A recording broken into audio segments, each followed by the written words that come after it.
Rick, big story of the night. Thatcher Demko's return. Your thought on his play? Thought he played great. Come out of it unscathed. I think we gave him. I think that was the plan. Let him get a lot of work tonight.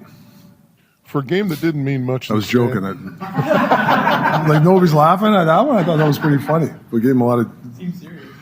No, I know. I was waiting for somebody to crack his smile. For a game that didn't mean much in the standings, they played with a lot of feistiness tonight. Yeah. One of the things I guess you got to be happy with was the quote Wolfpack mentality your team had tonight. Yeah, I mean you have to have that. Regular season, playoffs, all that stuff. Yeah, you definitely love that stuff. Similar to the Edmonton game a little bit, where you guys locked down the lead. What did you think of your team's ability to do that tonight? Yeah, I honestly, I'm just happy we won the Pacific Division. I mean, the guys did a hell of a job all year. I mean, obviously, let's face it, nobody really picked us to win the division. I think so. You got to give the players a lot of credit. The game wasn't a Picasso, obviously, but you got to take the positive. We won the Pacific tonight, so I'm really happy for the guys. Really, it's a big honor, and the guys should enjoy it.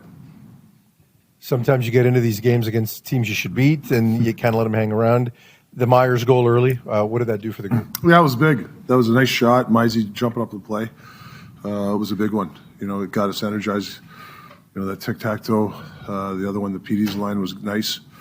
And then we kind of, I think we were just waiting for the clock to go, and we stopped playing a little bit. But, winning 4-1, locking it down. And, obviously Denver. I thought Denver was excellent tonight.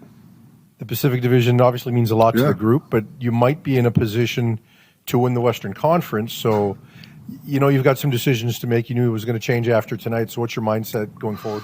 Yeah, talk to the group, talk to the trainers, see who's banged up.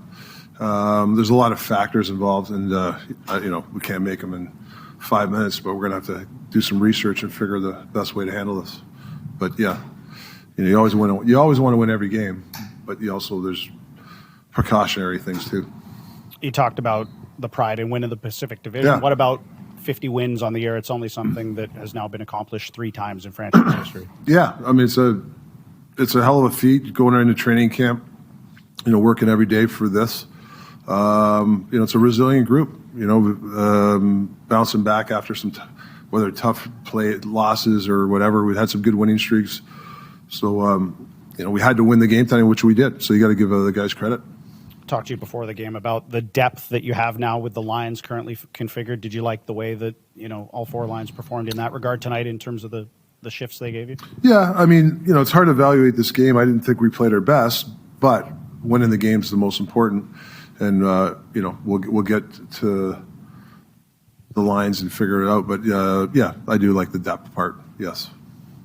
Is there still more experimenting, more things you want, more combinations that you want to see from your lineup over the next practices and whatnot heading into the playoffs here? Yeah, probably not. I mean, maybe a tweak here and there, but this is where we're going with. We've had enough times of experimenting and trying to figure a few things out. But I think this is where we're going to go with. Maybe there might be a switch here and there. Don't get me wrong, but so far, I think we're going to stick with this way. And you've touched on winning the Pacific Division, 50 wins. At the very beginning of this season, Jim Rutherford said everything had to go right in order for this team to make the playoffs. How are you feeling personally at this point? Yeah, I mean, it's been a long year, regular season, and the group is bought in, and it's just been it's an everyday type of team. We try to do the right things every day and then correct it. How am I feeling? I mean, obviously you're happy when the Pacific Division, but this is a whole ball. Was it next Monday or two, wherever we play, is a whole different ball game. So you're always confident in your group. So I'm excited about us opening night here, and we got 2, 3, 4 days to prepare for it. So is it 4 or 5 days? Yeah, to prepare for it. So we're just we'll get to the drawing board and figure out what we're going to drop. Rick, it looked like the forecheck did a great job kind of stopping them at their own blue line. What did you think was working so well with the forecheck today for you guys? Well, we wanted to be above, and I thought for the most part being above them because a pretty good transition team. I give them credit; they played hard. They only got a game left, but staying above is usually the best way and try to hold the blue line. And then, like I said, after that, Denver was excellent.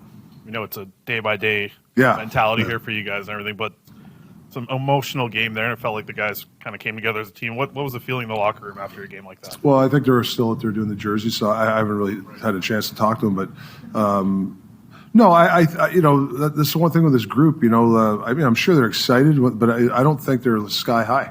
I think they're ready for the next part of this journey. But you got to enjoy it. I mean, Pacific, to win this, there's good teams in our division. It's a tough division, so you got to give these guys a lot of credit. You said, Rick, when you came and took this job, that the crest should mean something. What does it mean to you on a night like this, and how far this season has the team come in building the culture, identity that you want? Well, I think it's a step forward. The crest means a lot to me, and we always talk about the emblem on the front more than the back, and I think a lot of guys have bought into that. We try not to preach individualism around here. It's good. It's good for guys that get accolades and 100 points, some guys 40 goals. That's all great, don't get me wrong, but it's all about the crest, and that's what wins in the playoffs. And I think it's so that's what I'm most proud of the guys really buying into that this year. And then you got young guys that we've drafted, and then you got the young guys like Höglander and stuff. They're feeding off this, the culture, the crest, and it just permeates. As each level, so that's the way I think you build organizations. We'll go to Coos here, and then we'll open the room, guys. You guys are off the ice. Rick, you talked this morning a little bit about Höglander. He was in the middle of everything there, scored a nice goal, but gets involved in a scrum, gets involved late. Does he have to temper his approach for the postseason in that respect, thinking of how any penalty can be a big one? Or? Well, it's a tough one because he's an energizer type of guy, right? So you got to be careful. I don't want to take his batteries out, right? But you have to be careful too, right? You can't be, taking an undisciplined penalty. So it's I've lived that, in my career. You got to be able to play on the edge, which he's good at, but also not draw, go to the line. So yeah, I didn't think he did anything bad tonight. I thought he was just scored a big goal, and he was kind of in their kitchen a little bit. I don't think he was over the edge at all. I thought he was just involved in some feisty plays. I like that tonight. I don't think he did anything wrong tonight.